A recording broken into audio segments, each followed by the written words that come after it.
At dito tayo ngayon sa Abrisa de Ayala Mall. Or ano pa tawag? Abrisa Mall na lang siguro. Parang may nag-correct sa akin na hindi daw Abrisa de Ayala. Basta Abrisa Mall na lang, Davao City. So Ayala Company. So dito tayo sa pinaka garden area nila kung saan makita natin yung alfresco area. Or yung open space na lang. Kasi pag alfresco, 'di ba 'yon yung yung mga coffee shops, mga restaurants na makikita siya sa open space, pero as we can see ang mga dito restaurants ay naka-close and air conditioned, so hindi siya alfresco. Tama ba? Okay. O, may bago silang dito facility. Pero punta tayo dito sa food court area. Yun ang natin na for today's video is crowd checking tayo.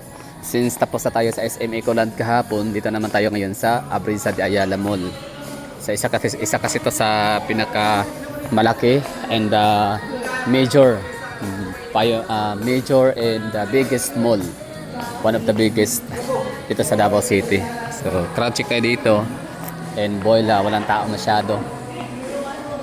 Mas marami pang tao dito kapag regular days. Weekdays, weekdays, yung may mga estudyante. Walang tao. Time check tayo, maaga pa, it's 7:32. So wala tayong nakitang mga taong tumatambay, kumakain, nagda-dine in. Konti lang sila. So ito yung food court, at tas unahan naman sa loob niyan ay cinema and entertainment. Doon nga muna tayo konti, sandali.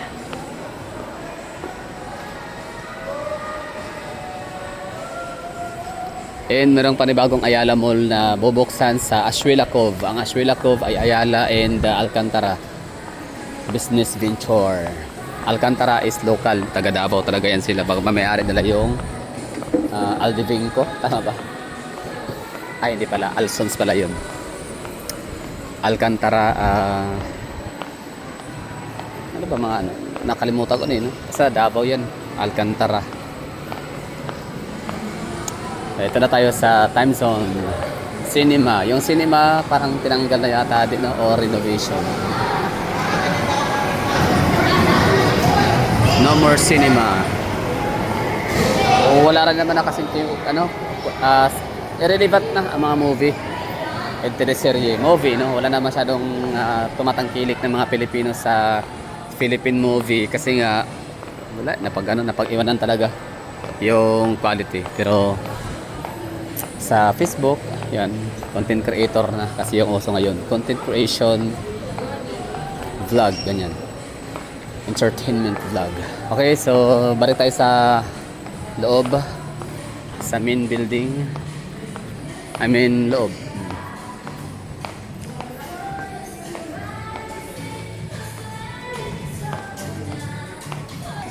Tsaka, lakas makasosyal, or ibig sabihin parang matapobre itong si Ayala kasi di sila naglalagay ng mang inasal. Paborito pa naman natin mang inasal, pero wala tayong makitang mang inasal dito. So ibig sabihin hindi pang rich kid talaga tong lugar na to, no? Kaya kapag kagaya kong mga mga nasa below poverty line na isa sa rason bakit pumupunta sa shopping mall, sa isang mall para kumain ng mang inasal. Pero hindi ko na sinabing lahat na kumakain ng mang inasal ay mga below poverty line. Marami din naman tayong mga nakikitang mga mayayaman na nagda-dine in sa mang inasal.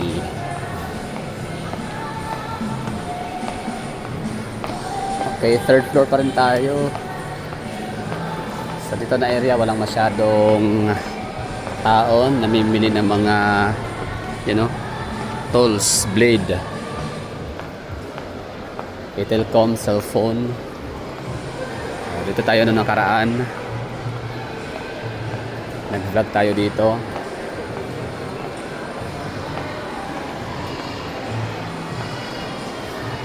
So syempre crowd check lang din naman tayo. Sabihin na natin naobserbahan ko dito kasi baka iba ang sa personal tsaka iba rin sa camera. So the answer is walang tao masyado, kunti lang. So, yun o, walang tao. Thank you, Dam. So, walang tao masyado. Oh. Pati dito sa kanilang pinaka-atrium, activity area, wala rin tayo makikitang mga paninda. No? Compare nung previous weeks. Okay. Bakit kaya? Di ba dapat maraming display kasi papalapit na yung yung papalapit na yung New Year.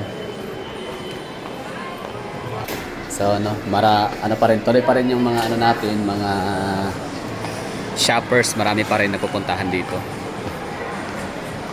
Sa mga cellphone, karamihan gadget talaga no. Pero sa mga ganitong lugar wala na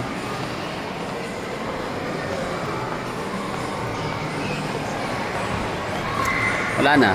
Medyo tumal na sa mga gadget, digital walker, Xiaomi. Kayo ba, pag pupunta kayo ng mall, anong binibili ninyo?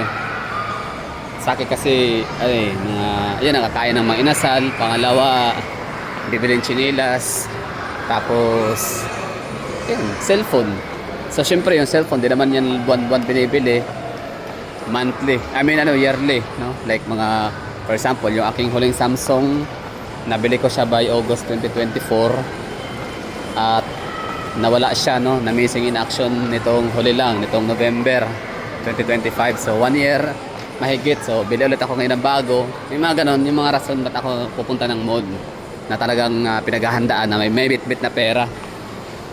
O kung hindi man pera, naka-ready yung yung ID pang home credit, di ba? Alam niyo na 'yon. Kasi zero interest, di ba? So kung meron ka naman pera pambili, pang cash, meron ka namang business, wag mo nang gamitin mo na yung pera, yung cash. Ikaw paparolling mo na lang, papautang mo ng 100% interest. Grabe laki, no? Hindi, rolling mo na yung pera mo, cash. At tuutangin mo or i-avail mo yung ino-offer ng home credit na zero interest. Dito sa second floor, medyo maraming tao.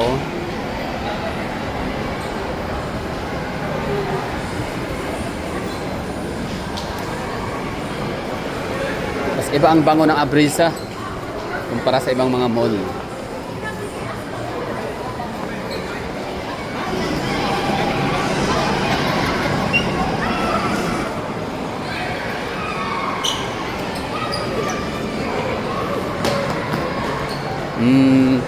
Alam ko na. Tingnan natin yung baka nagkumpulan ang mga tao sa mga damitan, department store.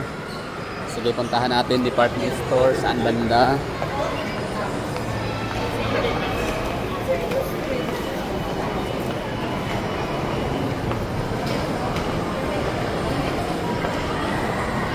Ang tanong, saan banda? Saan yung department store? Parang wala yata. Dito. Appliances. Meron din, pero konti lang. Hindi masyado. Parang ang liit lang naman pala ng Abrisa. Pero sa kaliit nito, ako nawala dati. 2012. First time kong makapasok sa Abrisa. So, di ko alam kung saan ako pumasok at saan ako lalabas. Paikot-ikot. Mas naligaw pa kumpara sa MOA.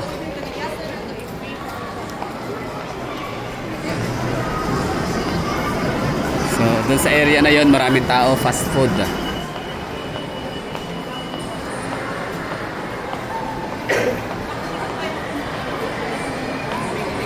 Ayun, ito yung department store.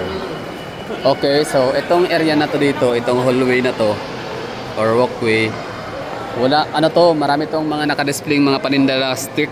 Dito tayo.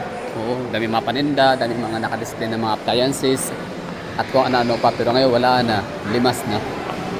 So ito na yung Robinson Department Store. At tama yung hinala ko, dito matatagpuan yung maraming tao.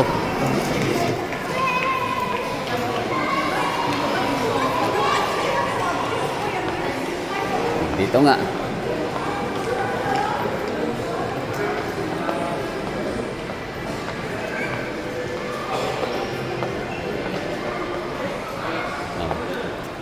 Dito ako kanina. Okay.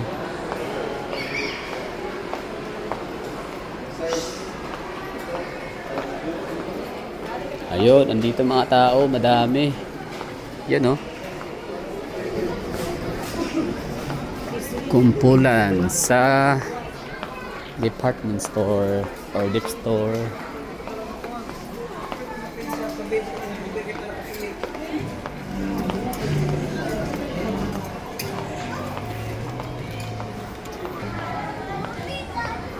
Okay na tayo dito, no? So walang challenge, walang masyadong tao. Kunti lang. Although marami to dito sa department store, pero yan lang. At nakabili pala dito dati. Tingnan natin ha. Yung last natin na nabili ay share ko lang sa inyo. Ano ba yung mga naregalo ko sa Saint Sarili?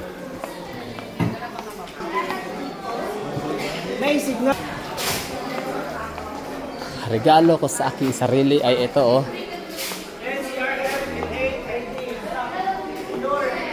Upright inverter. Pero Panasonic, yung sa akin ay Condora.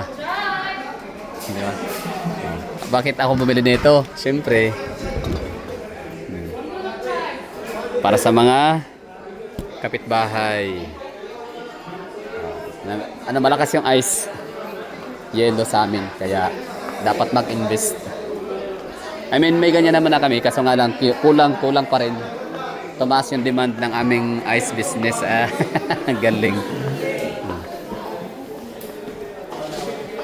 So, yun na siguro. Alis na tayo. Basta tayo dito. Wala tayong masyadong nakitang taming tao. So, walang challenge. Merry Christmas. Happy New Year sa lahat, ha? Ingat.